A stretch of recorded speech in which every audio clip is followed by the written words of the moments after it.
Hello বন্ধুরা, আজকে তোমাদের সাথে খিচুড়ির সবচেয়ে ইজি রেসিপি শেয়ার করব। একটি যে রেসিপি আর হয়ই না। তাহলে চলো আমরা রেসিপিটা দেখে আসি।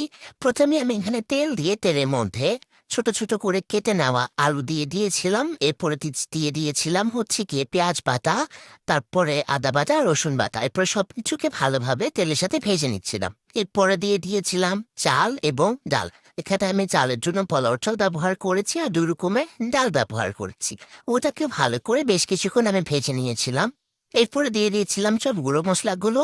যেমন প্রথমে দিয়েছি হলুদ, তারপরে দিয়েছি মরিচ, একটু পরে দিয়ে দিব হচ্ছে লবণ। এছাড়া এখানে একটু জিরা আর অল্প একটু ধনিয়া গুঁড়ো দিতে হবে। উপরে দিয়ে সবকিছুকে চালের সাথে আর ডালের সাথে মিশিয়ে নিতে হবে এবং কিছুক্ষণ ভেজে নিতে হবে। সেটা তোমরা ভিডিওতে দেখতেই পারছো। আর একটু তেজপাতা আর দারচিনিও আমি অ্যাড করেছিলাম। সবকিছুকে মিক্স করে নিব। মিক্স করার পরে এখানে 5-6টা কাঁচামরিচ দিয়ে দিব। আর খেয়াল রাখবা যাতে খিচুড়ি যে ডাল আর চালটা আছে সেটা যাতে আবার পাতিলে নিচ না লেগে যায়। লেগে গেলে কিন্তু পড়ে যেতে পারে। তাই একটু ভালোভাবে খেয়াল রাখতে হবে আমাদের এই ব্যাপারটা। এরপরে ভালোভাবে কিছুক্ষণ মিক্স করা হয়ে গেলে আমি এখানে গরম পানি ব্যবহার করছি। আর এই গরম পানিটা কিন্তু আগে থেকে একদম গরম করা ছিল, মানে ঠান্ডা পানি না। ঠান্ডা পানি ব্যবহার করলে কিন্তু চাল আর ডালটা সিদ্ধ হতে অনেক সময় লেগে যাবে। এই জন্য আমি আগে থেকেই গরম পানি করে রেখেছিলাম আর সেটা আমি এখানে ব্যবহার করেছিলাম।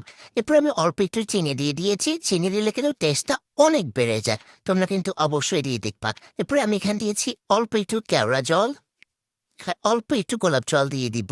এগুলো দিলে খুব সুন্দর ফ্র্যাগনেন্স আসবে। আর অল্প একটুখানি ভিনেগার দিয়ে দিয়েছি, যেটা তোমরা ভিডিওতে দেখতে পাচ্ছ। এরপর দেওয়ার পরে এগুলোকে ভালো করে মিক্স করে নিতে হবে। মিক্স করে ঢাকনা দিয়ে দিতে হবে। এই যে রেডি হয়ে গেল আমাদের খিচুড়ি, দেখতে পাচ্ছ কি সুন্দর হয়েছে। উপরে আমি একটু ঘি দিয়ে দিচ্ছি যাতে ফ্লেভারটা আর একটু বেশি ইনহ্যান্স হয়ে যায়। এরপর এখানে বেরেস্তা দিয়ে দিচ্ছি। বেরেস্তা দিয়ে আমি এখানে খিচুড়িটা সার্ভ করবো আমার। ওয়াও, দেখতে পাচ্ছ কি সুন্দর হয়েছে। আর খেতে এত মজা হয়েছিল, তোমরা কিন্তু অবশ্যই ট্রাই করবা।